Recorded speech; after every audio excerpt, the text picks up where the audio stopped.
Welcome back to the deep dive. This is the place where we don't just skim the surface of the things you send us. No, not at all. We get in there, we dissect them, and we try to hand you the core knowledge, the real insights. Straight to the point. Our mission is always to get you up to speed fast. And today's deep dive is it's super focused. We're looking at the intersection of efficiency and, well, intensity. A lot of intensity. Yeah. We are analyzing the blueprint of a specific fitness plan. It's called Day 12 Full Body HIIT plus Core Burn, and it's totally equipment free. So if your goal is getting the most bang for your buck, time-wise, this little 25-minute routine is, I think, a masterclass. We're going to unpack exactly what. There's a great study in just smart design. Yeah. The plan, I mean, it sets the bar really high. It's aiming for 4 different things at once. Right. You've got fat loss, endurance gains, overall conditioning, and dedicated core strength, all in that tiny window. That's a lot to promise. It is. The structure has to be basically perfect to deliver. So, okay, let's unpack this, because the sequencing, and especially the work to rest times, that's where the real genius is. We need to look at the strategy behind it. Absolutely. The person who sent this in, they're looking for that strategic why. They know the moves, but they want to know why they're in that order. Yeah. So let's just jump right in. Let's start with the anatomy of this thing right from the beginning. The warm-up. The warm-up. So the routine kicks off with this really rapid 3-minute warm-up. And I got to say, looking at the specifics, I'm a little skeptical. It's a very tight 180 seconds. It's a stats. It runs through 6 different exercises, only 30 seconds each. So you've got jog in place, arm circles, then hip openers, high knees, jumping jacks, and finally torso twists.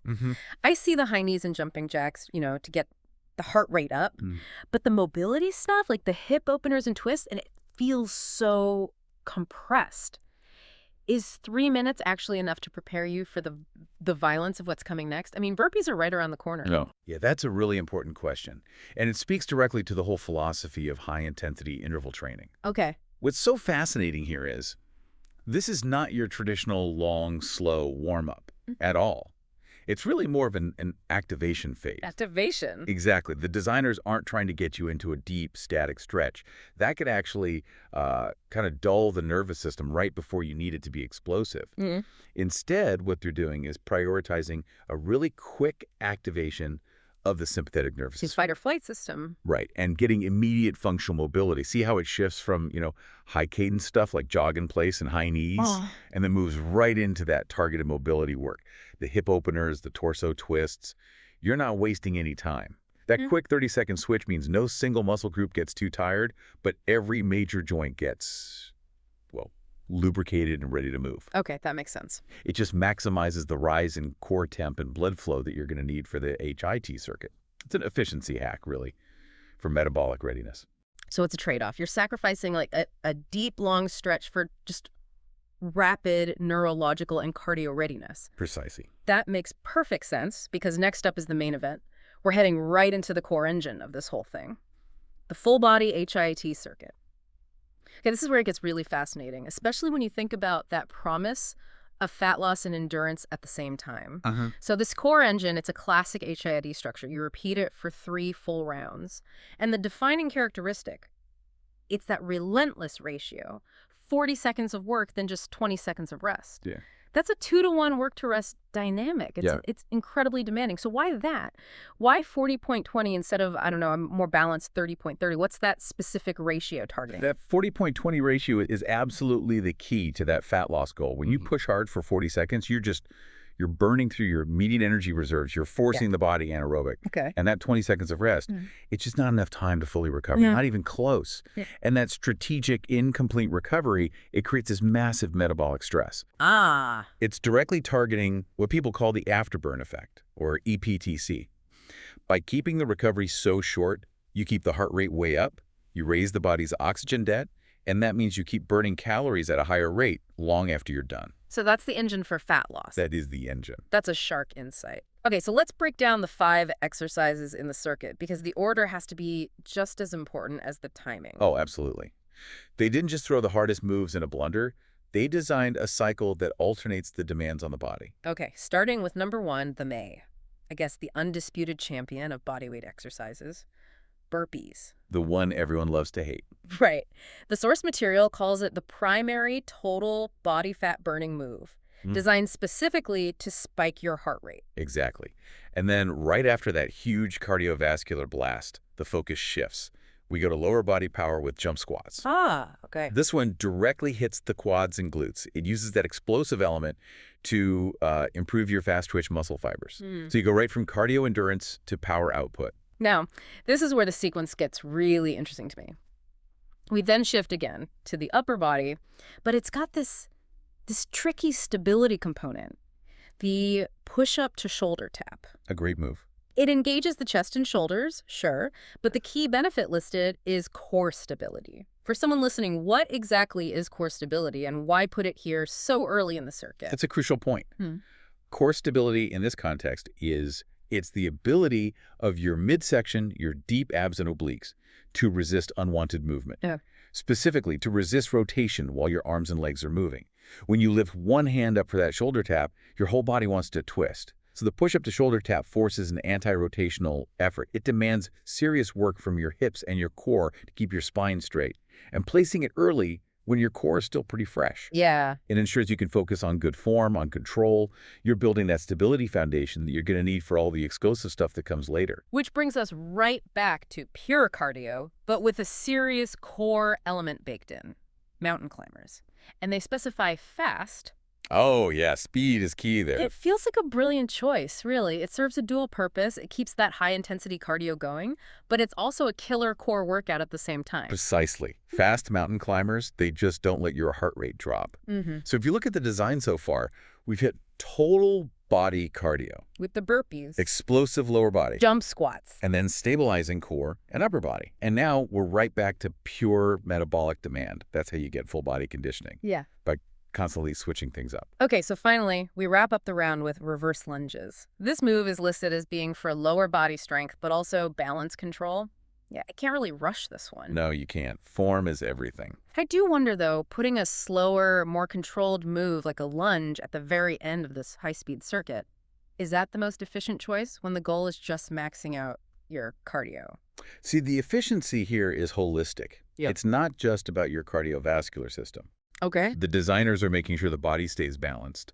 By putting the reverse lunge last, they're forcing a shift from all that explosive, high-impact stuff back to controlled unilateral movement, one leg at a time. Right. And that challenges your balance when you're already tired, which is where you build real functional strength. It makes sure the conditioning includes coordination and single-leg stability, which a lot of HIIT routines just ignore. 3 rounds of that. That's how they deliver on that comprehensive conditioning promise. It's definitely clear that the constant switching power, then metabolic stress, then stability is what makes that 40.20 structure so effective. Your muscles never really get a chance to adapt before they're hit with a new challenge. And then that tiny 20-second breather, and you're right back at it. So after completely frying the main muscle groups, let's look at how they isolate the core for the grand finale. The core burn finisher. I like the name. It's intense by design, specifically because it gets rid of the rest periods between the exercises. It is just a straight, non-stop push for 2 full rounds. So you run through 4 exercises, one after the other, 30 seconds each, 0 rest in between. It's designed for pure muscular endurance, or I guess exhaustion, for your midsection. Total burnout. The 4 moves are plank, then bicycle crunches, then leg raises, and finishing with flutter kicks. And the sequencing of those moves it's absolute genius for getting to complete core fatigue. How so? Well, think about the strategy. You start with an isometric, hold the plank. That builds time under tension, recruits all those deep stability muscles. Then immediately you switch to rotational movement with bicycle crunches. Hitting the obliques. Exactly. Hitting the obliques. And right after that, you target the deep lower core with leg raises. That's hip flexors and lower abs. And then you finish with the small, rapid movements of flutter kicks, which just maintain that tension. So you're going from isometric to rotational to 2 different kinds of lower core flexion without any pause.